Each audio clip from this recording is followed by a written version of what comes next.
right? So here you have understood now, K is a constant for a particular machine, P is the number of poles of the machine, Z is the total armature conductors, right? And A is the total number of parallel path. Pi is mathematical number, it is equal to 3.14, right?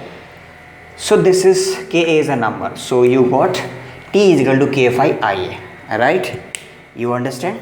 So that's how you, this is very easy, you can easily derive this, right? So T is equal to K phi Ia and E is equal to K phi omega m. These two are the basic equation in DC machine. Always keep these two equation in your mind, right? This equation and the EMF equation, right, which we have derived earlier. Very important equations, right? So now let us come back to our characteristics, right? So here we were discussing DC motor characteristics. So now you understand. So electromagnetic torque TE is T is equal to K phi Ia, right? So for one particular value of field flux phi, this is equal to T proportional to Ia, right? So you can write this equation, T is equal to K phi Ia, T proportional to Ia, right? Because Ka is a number, it's a constant for a particular machine whose value equal to Pz by 2 pi A. Phi is having unique value for one particular value of DC applied voltage, right? So T is proportional to Ia. So flux is constant for one particular value of applied DC voltage, right? For separately excited DC motor, right? So here T proportional to I. So what is the slope? Slope is Ka into phi, right? So now you can easily plot this characteristic between T and Ia. So slope is K phi. So for phi 1, for one particular flux phi 1, suppose this is the characteristic, right? And if you change this externally applied DC voltage to field winding, then according to the externally applied voltage you will get another value of MMF, and accordingly you will get another value of flux, right? So here add some another flux phi 2, suppose phi 2 is less than phi 1, so slope will be like this, right, where phi 1 is greater than phi 2, right? So like this you will get a family of characteristic. If you choose some any other DC voltage, if you take any other DC external voltage, then suppose the flux is phi 3 corresponding to that, right? Suppose the field flux is phi 3, so again you can draw a characteristic like this. So that's how you will get a family of curves, right, for separately excited DC machines. So that is a characteristic between torque, electromagnetic torque T or TE versus IA, armature current IA, right? Now, so the next characteristic is phi versus IA, field flux phi versus armature current IA.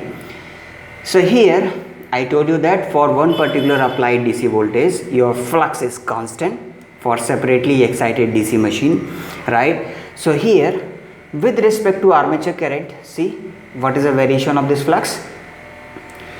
So tell me, if the armature current is varying, how this field flux is changing? See, I told you that for separately excited DC machine this flux is fixed for one particular value of DC applied DC voltage to the field winding, right? So now if armature reaction effect is not considered, then this flux it would not be changing by changing this armature current, right? If you will not take the effect of armature current and effect of armature reaction, then this field flux phi would remain substantially fixed, constant, right? So that's why you are getting this line, constant line, right? But if the armature reaction effect is considered, right, which is there in the machine, right? So if the armature reaction effect is considered, then due to this armature reaction this field flux it would reduce, net main field flux it will reduce, right? I have already explained this in DC machine armature reaction, right? So why it will decrease? Because of demagnetization, because of demagnetizing action of armature reaction. So phi AR demagnetizing is directly opposing field flux due to armature reaction effect. That's why the net main field flux per pole it reduces due to the effect of armature reaction. So if the flux is reducing, then you will show this characteristic by this. That means for small value of armature current, this reduction is small, so that means this will be the point. And for large value of armature current, due to this large value of armature current, there will be large armature MMF, and the distortion will be large due to this armature MMF produced by this armature current. So large reduction in field flux, and that's why this will be the point. So when you join all the points, you will get this kind of line, right? Okay, so when you join all the points, you will get this kind of characteristic, right? So this lower one, this curve that you are seeing, it is the phi versus I characteristic when armature reaction effect is considered, and this straight line will be the characteristic when you ignore the effect of armature reaction, right? So this particular characteristic that you have obtained, this is suppose at one particular field current IF1 at one particular applied DC voltage. लेकिन जब आप DC voltage change कर देंगे, externally applied DC voltage to field winding, when you will change, then you will get another characteristic for different field current, right? Suppose this field current is I2, so again the same story. So this characteristic, this horizontal one, is without armature reaction, right? And this characteristic, the lower one, will be corresponding to when armature reaction effect is considered, right? So for lower value of armature current, the reduction will be less, and for higher value of armature current, the reduction in field flux will be large. So that's why this is the point, right? So when you join all the points like this, then you will get the required characteristics, right? So this lower characteristic is obtained when you consider the effect of armature reaction. All right, so this is the phi versus I characteristic. So again you will get a family of characteristic, right? Again you will get a family of characteristic in case of separately excited DC motor, right? Why family of characteristic? Because for one particular applied DC voltage, you will get one particular value of field current and one particular value of field flux, right? That is fixed for that one particular applied voltage only, right? So if you change the DC applied voltage, the field current will change accordingly the field MMF will change, and accordingly the field MF will, right? So here like this you will get this particular characteristics. Now next is omega m speed, motor speed omega m versus IA, armature current. So if you see this characteristic, then that is also very easy. You write EA is equal to VT minus IARA from the circuit equation. You can derive in place of EA, put the EMF equation. E is equal to KFI omega m, so is equal to VT minus IARA. So omega m you calculate, for calculation of omega m, KFI IA would be, so VT by KFI IA, you should divide KFI, right?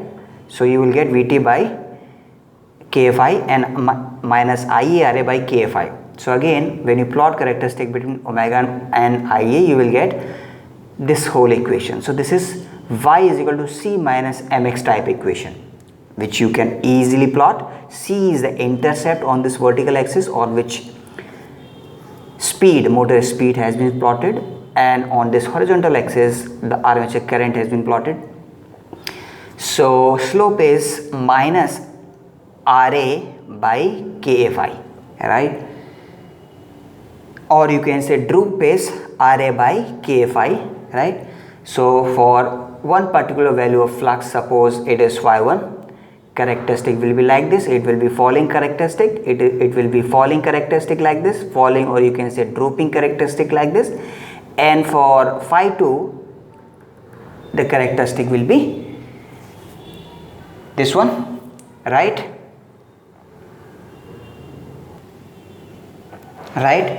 So you will get this kind of characteristic. So here phi 1 has been taken more than phi 2, right?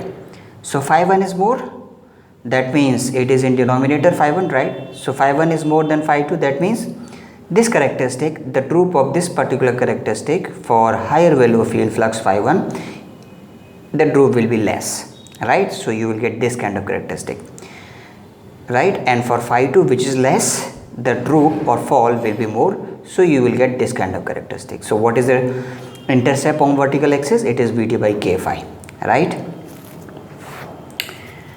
So since phi 1 is high, so that's why this intercept will be less, that is Bt by k phi 1, right? So likewise you will get, easily you can get this characteristic between omega m versus Ia, between armature current and speed of the motor omega m, right? Angular speed of the motor omega m. Now next characteristic, omega m versus torque, electromagnetic torque T or Te, right? So again the same analysis, right? E is equal to Vt minus IaRa and equated by k phi omega m, just like this, right?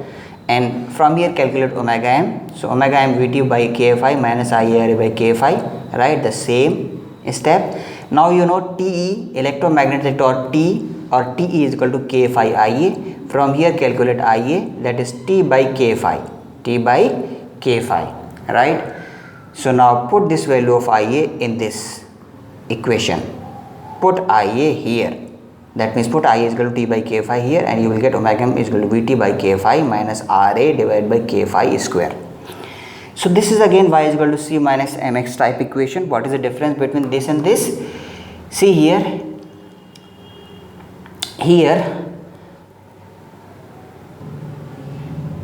right? So here when you put I is equal to T by k phi, you will get Ra into T, right?